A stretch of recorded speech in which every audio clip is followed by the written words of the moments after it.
Good morning, my brothers and sisters. Welcome to episode 2 of season 5 of Be With Me. We're in Acts of the Apostle, and everything changes today. I'm going to title this, From This Page Onward, Everything is Going to Be Different. So here's where we get there.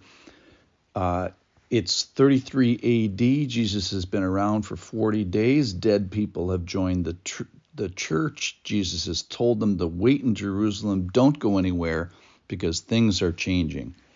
So let me pick up with Acts chapter 1, verse 4. And this is the last few things Jesus does. It says, while staying with them, that's Jesus staying with the disciples and the early church people, he ordered them not to depart from Jerusalem, but to wait for the promise of the Father, which he said, you heard from me. For John baptized with water, but you will be baptized with the Holy Spirit not many days from now.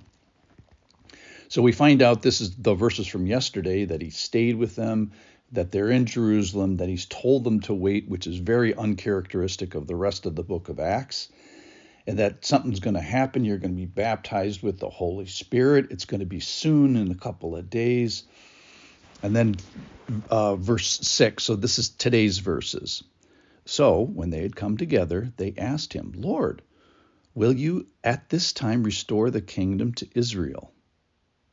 He said to them, it is not for you to know times or seasons that the Father has fixed by his own authority, but you will receive power when the Holy Spirit has come upon you, and you will be my witnesses in Jerusalem and in all Judea and Samaria and to the end of the earth.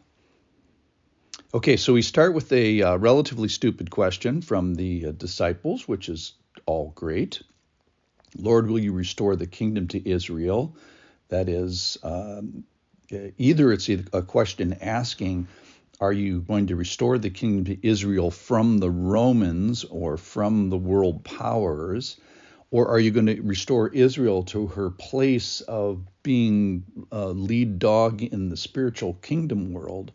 In either way, Jesus, no matter how you interpret the question, Jesus says to them, this is a question you are not supposed to know the answer to. Listen to this, verse 7. He said to them, it is not for you to know times or seasons that the Father has fixed by his own authority. That is, it's not for you to know the answer to your question. So listen to this. There is stuff out there that we are not supposed to know. So if you want to major on the stuff you're not supposed to know, that's one thing. But what Jesus says is, let's major on the things we are supposed to know. So he hints at a couple of things in verse 7. That is, know that the Father is in charge, that he has authority, that he has a plan fixed, basically that he's got this.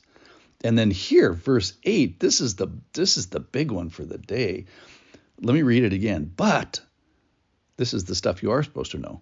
You will receive power when the Holy Spirit has come upon you, and you will be my witnesses in Jerusalem and in all Judea and Samaria and to the end of the earth. All right, so remember, at this moment in history, the Holy Spirit is not yet upon them. And remember what we said yesterday, that the Old Testament is primarily, though not exclusively, about the person and character and action of the Father. The Gospels are not exclusively, but primarily about the person, character, and action of Jesus. And from this moment on, from the rest in the New Testament, it's about the person and character and actions of the Holy Spirit. So you remember that moment in history when the angel comes down to Elizabeth and then to Mary and then to Joseph and then to the shepherds and then to the wise men and introducing Jesus Christ. And they didn't know anything about him. They didn't know his name. They didn't know his method. They didn't know his miracles. They didn't know his character. They didn't know what family he would be a part of. They didn't know what his teaching was going to be, how he loved to use parables. They didn't know his suffering. In other words, it was like they were just like a blank slate. Now, I know that Jesus had been mentioned a bit, and the Old Testament is about him in a shadowy sort of a way. But Jesus basically reveals himself in the Gospels. And now it's 33 AD. We know nothing about the Holy Spirit. I'm exaggerating. We know a few things. but almost like foreshadowing. He tells them to wait. Something's going to happen. It's going to involve the Holy Spirit. And then this is it, that the Holy Spirit is coming. It's going to come upon you, and you're going to receive power. So it's not of you that the spiritual kingdom is going to have an engine of spiritual power. It's going to be received. What do you have that you did not receive? It says in 1 Corinthians 4:7. It's going to be powerful. So there's going to be a few things that just might get knocked down because it's going to be a kingdom of power. Watch for it, enjoy it, admire it, and use it. And then the other thing about this that's interesting, radical, is the cooperative nature of this, that there's going to be human beings involved from this moment on in a different way than they've ever been involved before. Now, Jesus has done most of the ministry for the 3 years before this, and that from this page on, things are going to be different. Number one, there's going to be a Holy Spirit. Number two, it's going to be this diversified people group. And number three, it's going to be the combination of the Holy Spirit upon those people.